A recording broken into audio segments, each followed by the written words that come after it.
Supreme court में bulldozer पे हुई ऐसी तगड़ी बहस, जज साहब के सामने ही विरोधी लगे रोने। जस्टिस गवई और विश्वनाथन को किस बात पर आया गुस्सा, सुनिए सुनवाई की पूरी कहानी।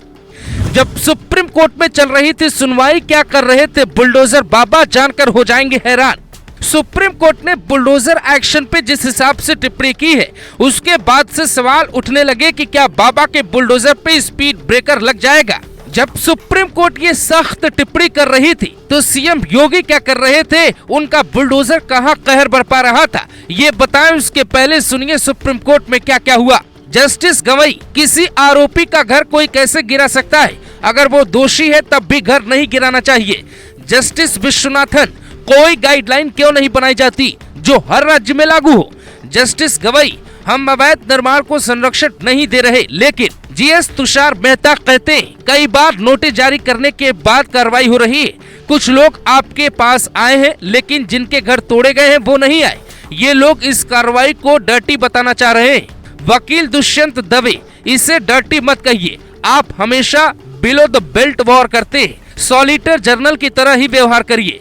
जस्टिस गवई, सुझाव आने दीजिए, हम पूरे देश स्तर के लिए एक गाइडलाइन जारी करेंगे। जस्टिस गवई, जस्टिस केवी विश्वनाथन, मामले की अगली सुनवाई 17 सितंबर को दोपहर 2 बजे होगी। इस मामले में याचिका जहांगीरपुरी के वकील फरूख रशीद ने दाखिल की, जिनका कहना था कि सरकार बिना जाने बुझे बुलडोजर चला रही है। यहाँ तक कि उदयपुर की उस घटना का उदाहरण भी सुप्रीम कोर्ट में दिया गया, जहां स्कूल में 2 लड़कों की लड़ाई के बाद आरोपी लड़के के घर को बुलडोजर ने ढहा दिया था। मध्य प्रदेश के मामले का जिक्र भी हुआ। मध्य प्रदेश के छतरपुर में बीते दिनों शहजाद के आलीशान महल को मोहन यादव की पुलिस ने मिट्टी में मिला दिया, जिसके बाद सवाल इस बात पर उठ रहे थे कि ऐसे तो किसी पर आरोप लगाकर घर ढहा दिया जाएगा। यही चिंता सुप्रीम कोर्ट भी जताने लगा। सुप्रीम कोर्ट में बाकायदा वकीलों की फौज ये कह रही है कि मिलॉर्ड बुलडोजर जस्टिस को रोकना होगा। कुछ लोग इसके समर्थन में खड़े होकर ताली बजा रहे, जबकि जिन लोगों पे बीत रही है उनका दर्द हमें समझना होगा। अब तय सुप्रीम कोर्ट को करना है कि बुलडोजर एक्शन के लिए वो क्या गाइडलाइन बनाती है। हो सकता है गाइडलाइन में बिना किसी के दोषी साबित हुए बुलडोजर एक्शन पे ब्रेक लग जाए, जिसका सीधा सा मतलब ये होगा कि जैसे पहले राजस्व विभाग की टीम महीनों और बरसों की जांच पड़ताल के बाद आती थी, वैसे ही काम होगा, तुरंत एक्शन वाली बात रुक जाएगी। हालांकि चर्चा ये भी है कि योगी सरकार के वो वकील जिन्होंने पिछली सुनवाई के दौरान अपनी दलीलों से जजों को भी दीवाना बना लिया था, शायद किताब के पन्ने पलट रहे होंगे और अगली सुनवाई पर अलग तरीके से अपना पक्ष रखेंगे। क्योंकि बड़ी बात यह है कि जब सुप्रीम कोर्ट में उधर बुलडोजर पे ब्रेक लगाने को लेकर सुनवाई चल रही थी, तो यूपी में बाबा का बुलडोजर बेरोक टोक के गरज रहा था।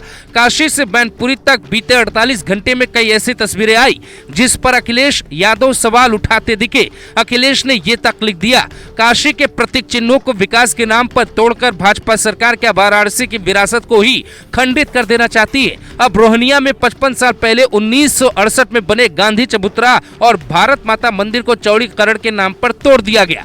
अगर क्योटो इतिहास की धरोहर को धूल में मिलाकर बनना है तो परंपरा प्रेमी काशीवासियों के बीच इसके लिए सार्वजनिक जनमत करा लेना चाहिए।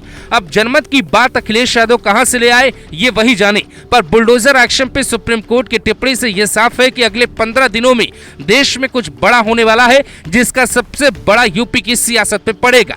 आपके हिसाब से गाइडलाइन में क्या होना चाहिए? क्या बुलडोजर की कार्रवाई पे सुप्रीम कोर्ट रोक लगा सकता है? ऐसे कई सवाल योगी आदित्यनाथ के दिमाग में भी घूम रहे होंगे।